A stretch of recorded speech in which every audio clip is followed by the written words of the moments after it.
national level and is also involved in a lawsuit against California, House fuel economy standards. Corporate human rights violator. KBR, Kellogg, Brown, and Root, a subsidiary of Halliburton Corporation. President and CEO Andrew Lang. Contact the corporation, KBR 601 Jefferson Street, Houston. Phone, 713-753-2000. KBR, Kellogg, Brown, and Root, human rights violations. Overcharging and providing unnecessary services on taxpayers' dollar, bribery, exploiting third country nationals. KBR is a private company that provides military support services.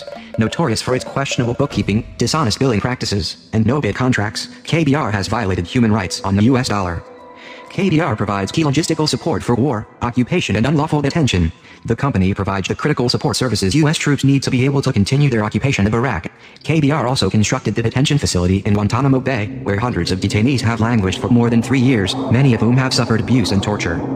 KBR's dubious accounting in Iraq came to light in December 2003 when Pentagon auditors questioned possible overcharges for imported gasoline. Former employees have testified about KBR's billing for $100 laundry bags and $45 cases of soda, failing to provide simple mechanical parts such as oil filters, feeding soldiers outdated rations, and charging for meals never served. In June 2005, a previously secret Pentagon audit criticized $1.4 billion in question and unsupported expenditures. However, given KBR's history, this is no surprise. In 2002, the company paid $2 million to settle a Justice Department lawsuit that accused KBR of inflating contract prices at Fort Ord, California. In 2000, the GAO scrutinized KBR for overcharging and providing unnecessary services in the Balkans. Bribes to local officials, such as in Nigeria, or subcontractors also appear to be part of KBR's modus operandi. Many third-country national, TCN, laborers have been hired by KBR to rebuild Iraq. Generally hailing from impoverished Asian countries, they have unexpectedly become part of the largest civilian workforce ever hired in support of a U.S. war. An intricate network of subcontractors who recruit and employ most TCNs lowers the prime contractor's costs and hinders any oversight by contract auditors. The laborers often take out usurious loans to pay a finder's fee for the overseas jobs. Once abroad, the workers find themselves with few protections and uncertain legal status. TCNs often sleep in crowded trailers and wait outside in scorching heat to eat slop. Many lack adequate medical care and put in hard labor 7 days a week, 10 hours or more a day. Few receive proper workplace safety equipment or adequate protection from incoming mortars and rockets. KBR is now accused of perpetuating the same system in areas destroyed or damaged by Hurricane Katrina. Reports have surfaced about KBR's subcontractors exploiting TCNs, this time, Latinos, many of whom are unpaid, unfed, living in squalid conditions and suffering from untreated ailments. Lockheed Martin CEO Robert Stevens. Contact the corporation, Lockheed Martin Corp. 6801 Rockledge, Dr. Bethesda. Phone, 301-897-6000. Human rights abuses, war profiteering, warmongering. Lockheed Martin is the world's largest military contractor. In 2003, the year of the Iraq invasion, the company held $21.9 billion in Pentagon contracts. Providing satellites, planes, missiles, and other lethal high-tech items to the Pentagon keeps the profits rolling in. Since 2000, the year Bush was elected, the company's stock value has tripled. A large company like Lockheed Martin has the ability to shape it, house the business environment, and marketing war is very beneficial to the bottom line. As the Center for Corporate Policy, www.corporatepolicy.org, notes, it is no coincidence that Lockheed VP Bruce Jackson, who helped draft the Republican foreign policy platform in 2000, is a key player at the Project for a New American Century, the intellectual incubator of the Iraq War. Lockheed Martin is not the only defense contractor that goes behind the scenes to influence public policy, but it is one of the worst. Stephen J. Haddy, who now has Condoleezza Rice's old job as assistant to the President for National Security Affairs, was formerly a partner in a big DC law firm representing Lockheed Martin. He is only one of the beneficiaries of the so-called revolving door between the military industries and the civilian national security apparatus. These war profiteers, the makers of the Trident missile, aircraft like the F-16 Fighting Falcon and the F-A-22 and the C-130 Hercules, as well as high-tech space-based military components like the DSCS-3 satellite, have a profound and illegitimate influence our country's international policy decisions. Corporate human rights violator. Nestle. There's a secret in the chocolate industry, and once people find out about it, their chocolate dough isn't taste as sweet anymore. Much of the chocolate eaten all over the world is made of cocoa beans that have been harvested by illegal child labor, including child slave labor.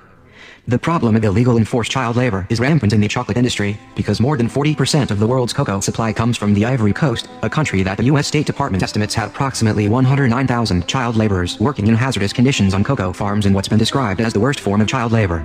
In 2001, Save the Children Canada reported that 15,000 children between 9 and 12 years old, many from impoverished Mali, had been tricked or sold into slavery on West African cocoa farms, many for just $30 each. Just this summer, the International Labor Rights Fund and a Birmingham law firm filed a class action lawsuit against Nestlé and several of its suppliers on behalf of former child slaves. Nestlé was the target of this lawsuit and is singled out by corporate campaigners because it is the third largest buyer of cocoa from the Ivory Coast, has processing, storage and export facilities there, and is well aware of the tragically unjust labor practices taking place on the farms with which it continues to do business. Nestlé and other chocolate manufacturers agreed to end the use of abusive and forced child labor on cocoa farms by July 1, 2005, but they failed to do so. Nestlé is also notorious for its aggressive marketing of infant formula in poor countries in the 1980s, which may have led to the deaths of countless children who did not receive the nutrients that would have been present in breast milk. Because of this practice, Nestlé is still one of the most boycotted corporations in the world, and its infant formula is still controversial. In Italy in 2005, police seized more than 2 million liters of Nestlé infant formula that was contaminated with the chemical isoprenothioxanthone, ITX, a component in the packaging zinc. It turned out the company knew about the contamination for months, but did not recall the formula. Additionally, violations of labor rights are reported from Nestlé factories in numerous countries. In Colombia, Nestlé replaced the entire factory staff with lower-wage workers and did not renew the collective employment contract. In Capayao Laguna, Philippines, a 3-year strike against Nestlé was partially precipitated by Nestlé's refusal to include the retirement benefits of the workers in the collective bargaining agreement, despite the Supreme Court's ruling in favor of the workers. The company has brutally attempted to break the strike. This year, 2 unionists, including prominent labor leader Diosdado Fortuna, have been murdered. Philip Morris USA and Philip Morris International, aka the Altria Group Inc. Chairman and CEO, Louis C. Camilleri. Philip Morris USA Consumer Response Center Human Rights Abuse, aggressively marketing lethal products. According to the World Health Organization, tobacco is the second major cause of preventable death in the world. Nearly 5 million lives per year are claimed by the tobacco industry, whose products result in premature death for half the people who use them. Among tobacco companies, Philip Morris is notorious. Now called Altria, it is the world's largest and most profitable cigarette corporation and maker of Marlboro, Virginia Slims, Parliament, Basic and many other brands of cigarettes. Philip Morris is also a leader in pushing smoking with young people around the world. Philip Morris has consistently misled consumers about the dangers of its products. Documents uncovered in a lawsuit filed against the tobacco industry by the state of Minnesota show that Philip Morris and other leading tobacco corporations knew very well of the dangers of tobacco products and the addictiveness of nicotine, yet they continued to deny these realities in public until the internal company documents were brought to light. To this day, Philip Morris deceives consumers about the harm of its products by offering light, mild and low-tar cigarettes that give consumers the illusion that these brands are healthier than traditional cigarettes. Philip Morris has actively targeted the world's youth by researching smoking patterns and attitudes and targeting youth as potential customers. Marlboro cigarettes are the top brand for youth in the United States. Although the company says it doesn't want kids to smoke, it spends millions of dollars every day marketing and promoting cigarettes to youth. Overseas, it has even hired underage Marlboro girls to distribute free cigarettes to other children and sponsor concerts where cigarettes were handed out to minors. As anti-tobacco campaigns and government regulations are slowing tobacco use in Western countries, Philip Morris has aggressively moved into developing country markets, where smoking and smoking-related deaths are on the rise. According to a study by the Harvard School of Public Health, tobacco's killing fields are shifting to the developing world and Eastern Europe, where most of the world's smokers now live. Preliminary numbers released by the World Health Organization predict global deaths due to smoking-related illnesses will nearly double by 2020, with more than 3/4 of those deaths in the developing world. Meanwhile, Philip Morris profits continue to grow. In the third quarter of 2005 alone, Altria's net revenue was $25 billion, up from 2004 in large part due to the high performance of Philip Morris USA and Philip Morris International. Corporate human rights violator, Pfizer. Contact Pfizer. Phone, 212-573-1000. Fax, 212-573-7851. Pfizer. Human rights abuse. Killer price gouging. Pfizer is one of the largest and most profitable pharmaceutical companies in the world with revenues of $52.5 billion in 2004. In addition to Viagra, Zoloft, Zithromax, and Norvasc, Pfizer produces the HIV/AIDS-related drugs Rescriptor, Viracept and fluconazole. Like other drug companies, they sell these drugs at prices poor people cannot afford and aggressively fight efforts to make it easier for generic drugs to enter the market. They have even cut off drug shipments to Canadian pharmacies that sold Pfizer drugs to patients in the United States for costs more affordable than those offered in U.S. pharmacies. To ensure its profits, Pfizer invests heavily in U.S. campaign contributions.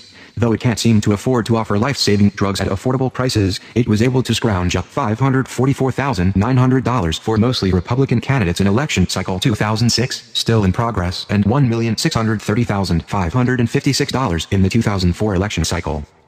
Drug companies' refusal to put human beings' health ahead of their own greed and profits is especially deadly for people with HIV/AIDS. AIDS killed 3.1 million people in 2004, a shocking death rate that could be greatly reduced if treatment was made available to people who right now cannot afford it.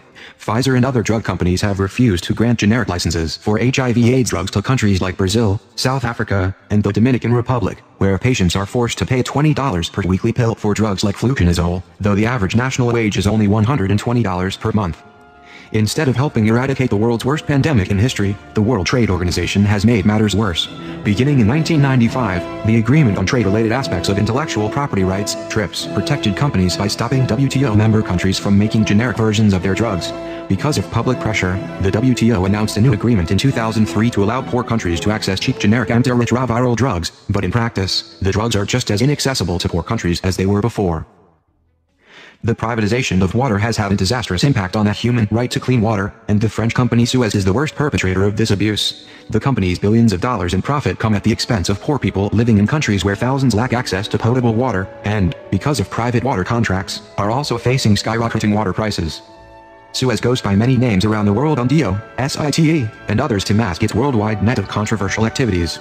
But no sleight of hand can hide the fact that Suez, which is one of the largest water companies in the world, has been a leader in turning the human right to water into an unaffordable luxury. According to Public Citizen, Suez has raised water rates, cut off the water of people unable to pay, refused to extend services to poverty-stricken neighborhoods, and then threatened legal action when contracts are terminated. For example, in Manila, Philippines, after 7 years of water privatization under a Suez company, Maynilad water contract, studies showed that water rates increased in some neighborhoods by 400 to 700%. These studies also showed that the negligence of the company resulted in cholera and gastroenteritis outbreaks that killed 6 people and severely sickened 725 in Manila's Tondo district. In Argentina, Suez mixed companies have refused to make promised investments in the water infrastructure, which has resulted in serious water pollution problems. They also charge high consumer rates and cut off water access for citizens unable to pay, leaving those most in need without access to a life-sustaining natural resource. In Bolivia, a Suez company, Aguas de Limani, left 200,000 people without access to water and caused a revolt when it tried to charge between $335 and $445 to connect a private home to the water supply. Countless people were unable to afford this charge in a country whose yearly per capita GDP is $915. Unfortunately, the IMF and World Bank are playing a key role in pushing water privatization all over the world. Many countries have been required to open up their water supply to private companies as a condition for receiving IMF loans, and the World Bank has approved millions of dollars in loans for the privatization of water systems.